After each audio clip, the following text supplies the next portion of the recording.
یہ وہ شہر دور ہے جس میں 70,000 فرشتے صبح کو حاضر ہوتے ہیں، 70,000 فرشتے شام کو حاضر ہوتے ہیں اور حضور کی بارگاہ میں سلام پیش کرتے ہیں، اور جو ایک بار آتا ہے پھر قیامت تک اس کو آنے کا موقع نصیب نہیں ہوتا۔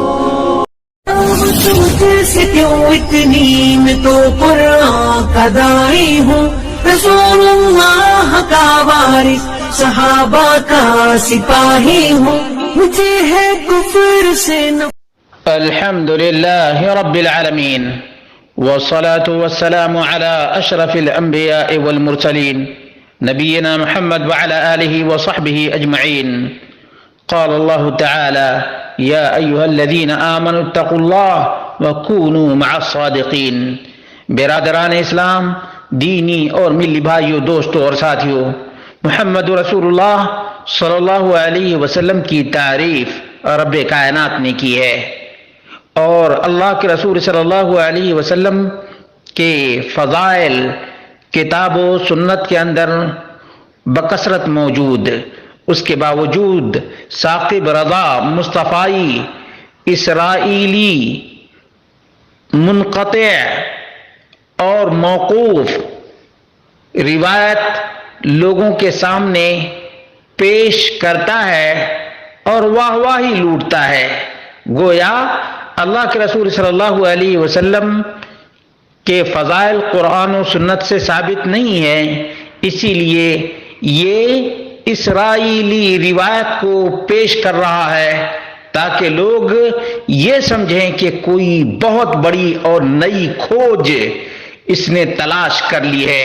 اسی لیے مدینے کے بارے میں کہتا ہے اور پوری تصویر اسکرین پر چل رہی ہے، یہ وہ شہر نور ہے جس میں 70,000 فرشتے صبح کو حاضر ہوتے ہیں، 70,000 فرشتے شام کو حاضر ہوتے ہیں اور حضور کی بارگاہ میں سلام پیش کرتے ہیں، اور جو ایک بار آتا ہے پھر قیامت تک آنے کا اسے موقع نصیب نہیں ہوتا۔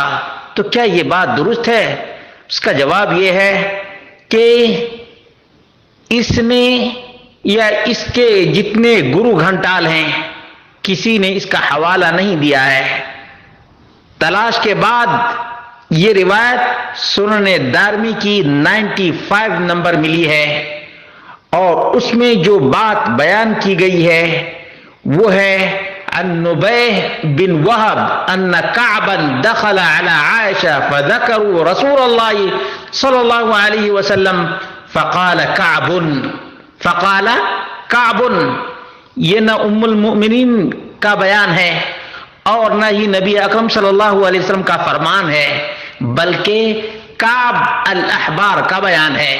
ما من یوم یطلع الا نزل 70,000 من الملائکہ حتی یحفوا بقبر النبی صلی اللہ علیہ وسلم یضربون بأجنحتهم ويصلون على رسول الله صلى الله عليه وسلم حتى إذا أمسوا عرجوا وهبط مثلهم فصنعوا مثل ذلك حتى إذا انشقت عنه الأرض خرج في 70,000 من الملائكة يزفون۔ یہ روایت ہے، اس کے الفاظ واضح طور سے بیان کرتے ہیں کہ اللہ کے رسول صلی اللہ علیہ وسلم کا فرمان نہیں اور نہ ہی ام المؤمنین عائشہ رضی اللہ عنہا کا بیان ہے، بلکہ کعب الاحبار اسرائیلی روایت بیان کرتے ہیں، کیونکہ کعب مسلمان ہوئے تھے، وہ پہلے اہل کتاب میں سے تھے، اور ان کی یہ بات بھی درست نہیں ہے کیونکہ اس روایت میں کئی علتیں پائی جاتی ہیں۔ اس کا راوی کون ہے؟ عبداللہ بن صالح۔ عبداللہ بن صالح فہو سیء الحفظ جدا، بدترین کمزور حافظے کا مالک۔ وکانت فیہ غفلۃ، اور اس راوی میں غفلت پائی جاتی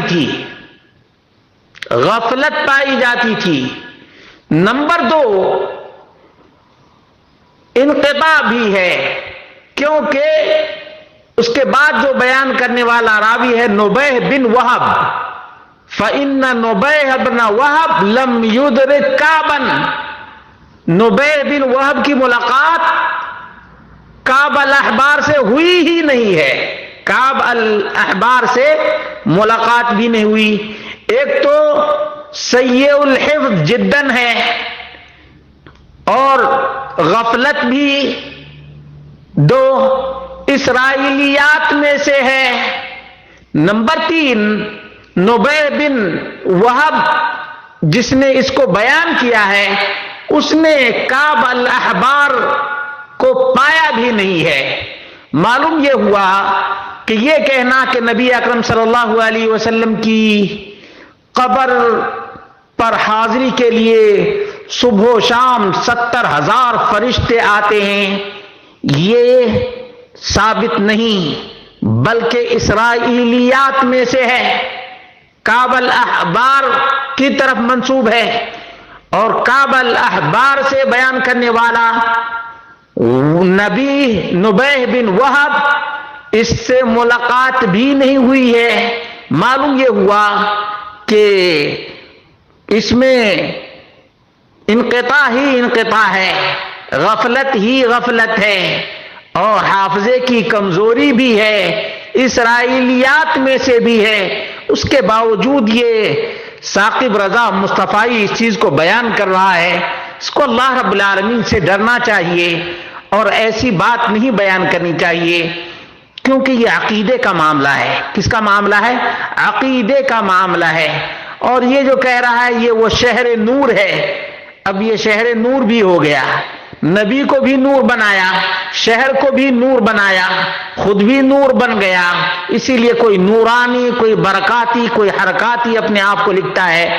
مسلمانوں، دلیل پوچھا کرو۔ اللہ رب العالمین نے واضح کر دیا ہے، قل ہاتوا برہانکم ان کنتم صادقین، اگر تم سچے ہو تو دلیل پیش کرو۔ یہ گویے لوگ، یہ قصے اور کہانیاں بیان کرنے والے لوگ جہاں سے چاہتے ہیں وہاں سے بیان کر دیتے ہیں، نہ کوئی پوچھنے والا اور نہ کوئی ٹوکنے والا۔ نتیجہ کیا ہے؟ حق کم ہی لوگ بیان کرتے ہیں اور افسانے بیان کرنے والے کا انبار لگا ہوا ہے۔ اللہ رب العالمین ہم سب کو حق بات بیان کرنے کی اور نبی اکرم صلی اللہ علیہ وسلم کی حقیقی تعظیم کی توفیق عطا فرمائے۔ حقیقی تعظیم یہ ہے کہ رسول اکرم صلی اللہ علیہ وسلم کی بات کے سامنے کسی کی بات کی کوئی ویلو نہ ہو، نبی اکرم صلی اللہ علیہ وسلم کی تقریر کے سامنے کسی اور کی کوئی ویلو نہ ہو، نبی اکرم صلی اللہ علیہ وسلم کے عمل کے سامنے کسی کے عمل کی کوئی ویلو نہ ہو۔ اور یہ شرک کا ٹھیکیدار ہے، مردہ پرستی اس کے رگ و ریشے میں پیوست ہے۔ یہ کیا نبی اکرم صلی اللہ علیہ وسلم کے مناقب اور فضائل کو بیان کرے گا؟ مسلمانوں، عقل و شعور سے کام لو اور ایسے لوگوں کو پہچانو جو حق بات بیان کرتے ہیں، اور ایسے کو بھی جو جھوٹے قصے اور کہانیاں بیان کرتے ہیں، بغیر ریفرنس کے، بغیر حوالے کے یہ باتیں کرتے ہیں۔ اللہ رب العالمین ہم سب کو قرآن و سنت کی پیروی کرنے کی توفیق عطا فرمائے اور اسرائیلیات سے بچنے کی توفیق عطا فرمائے۔